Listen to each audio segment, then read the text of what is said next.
কেন্দ্রীয় বাহিনীর জন্য অতিরিক্ত গ্যাস দিতে হচ্ছে, এলপিজি ক্রাইসিসে চিন্তিত মমতা বন্দ্যোপাধ্যায়। কার্যত বাহিনীকে আক্রমণ করে মমতা বন্দ্যোপাধ্যায় বলেছেন, প্রধানমন্ত্রী স্বরাষ্ট্রমন্ত্রীর নির্দেশে 2 লাখ জওয়ান পাঠানো হচ্ছে বাংলায় ভোট করানোর জন্য, যারা বুথের ভিতরে ঢুকে ছাপ্পা ভোট দেবে। পাশাপাশি তিনি আরো বলেছেন, এত লোক পাঠাচ্ছেন, তারা থাকবেন কোথায়, খাওয়াবে কে? এরাই তো বাংলার সব গ্যাস শেষ করে দেবে। কোথা থেকে এত গ্যাস পাবেন, প্রশ্ন তুলেছেন মমতা বন্দ্যোপাধ্যায়। এর জেরে বাংলার মানুষ গ্যাস সমস্যায় পড়বেন বলে অভিযোগ করেছেন মমতা বন্দ্যোপাধ্যায়। তার আরো অভিযোগ, আগের নির্বাচনে খরচা হওয়া বাংলার 2000 কোটি টাকা এখনো বকেয়া।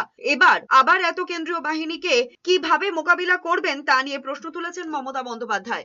কুচো থেকে পুনা, রুই থেকে পুই, সব বসে থাকবে, তারা তো বাংলার সব খেয়ে নেবে। বাংলার মানুষের খাবারটাই বন্ধ করে দিচ্ছে। অধিকার কারা শুধু নয়, এত গ্যাস পাবে কোত্থেকে? এদের জন্য তো অনেক গ্যাস লাগবে। তাহলে মানুষ গ্যাসের সময় লাইন, আর তোমাদের সময় কি? এটা সাইন, ভোটের সাইন।